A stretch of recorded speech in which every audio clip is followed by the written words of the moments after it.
Hello again, everybody. I am back with the 16th century parrying dagger project. As I think we all know by now, this is where I started with a placeholder scabbard that would just hold the dagger and not ding it up in transport. But this was never the end goal, so I have been prototyping my way into creating a multi-tool scabbard, a scabbard that had integral a buy knife, but also a needle or a pricker. Some of them had three. The three tool set seemed to be pretty common. Mine will have two. It was always designed with two, but I went ahead and made all three.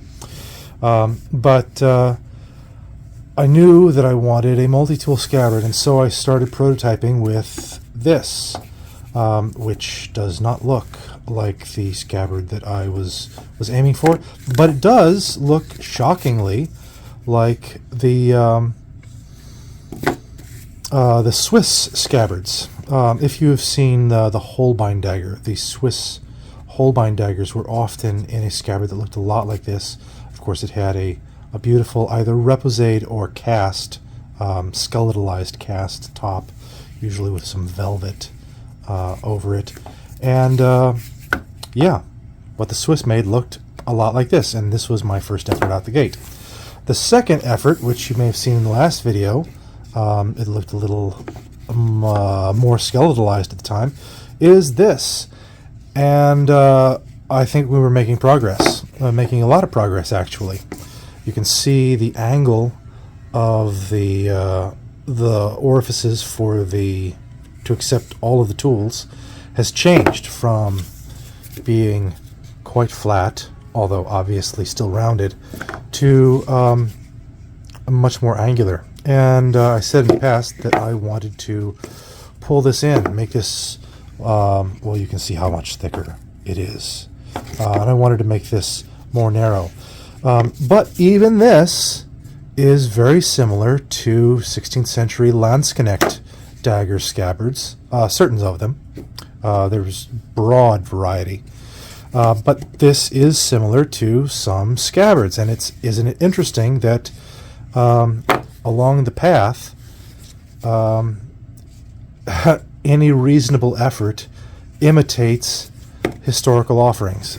So it's not so hard to do something that's historical, but it's really hard to do something that is specifically historical. A specific recreation is always more difficult than making a thing.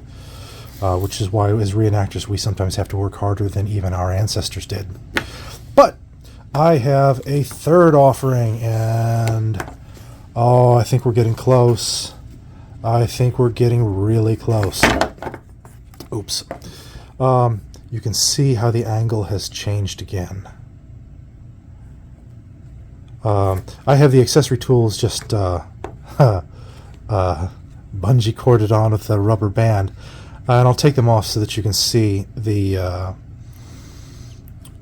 see what it looks like. If you'll excuse the camera. Okay, so here's what it looks like.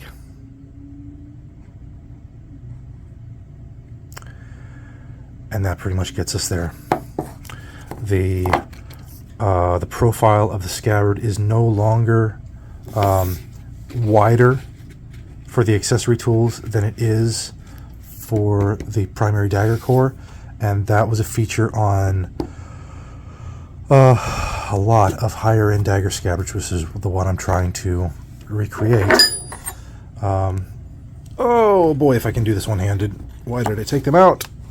It was useful to take them out at the time. I thought it was a good idea. Just like taking this project, I thought it was a good idea. And let's get you in.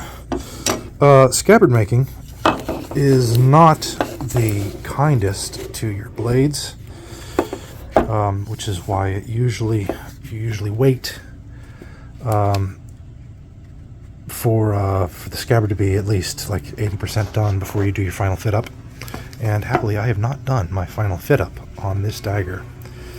So hopefully, when the scabbard is all done, everything will get a nice, probably a new coat of blackening and a new polish and a real sharpening.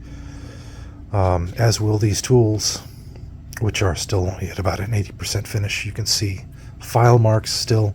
That's unacceptable on a final product, but it's pretty good for fit up. But we are really getting there.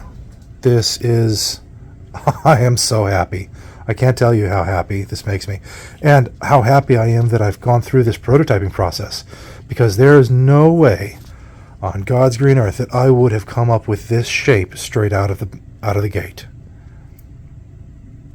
No way at all. Now I still need to cover it up, like I did. Not with you. With you. I still need to cover it up, and this one is only covered up with papier-mâché,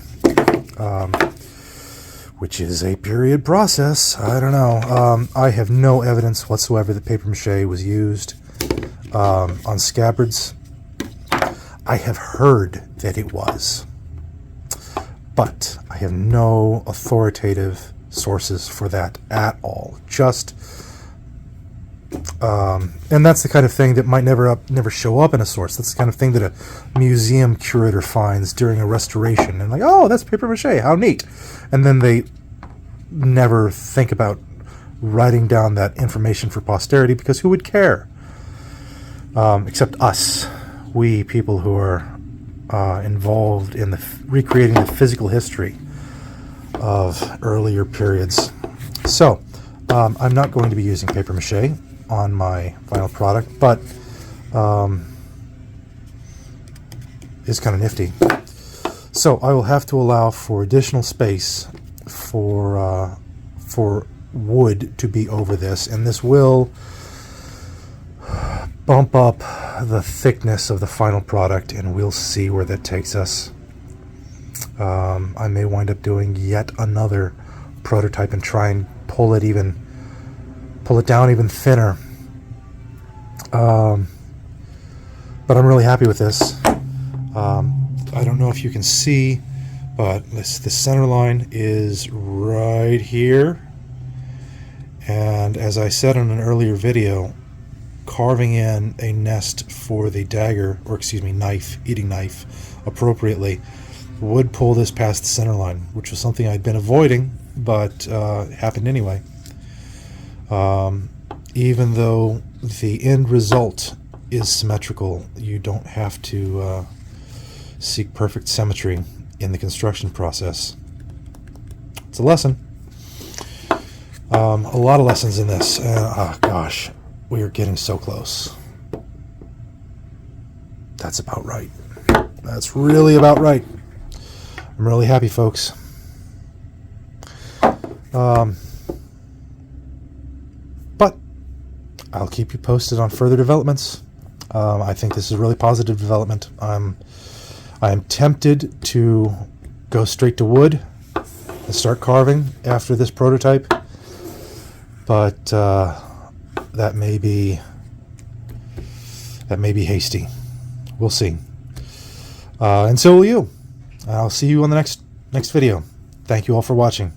Good night, folks.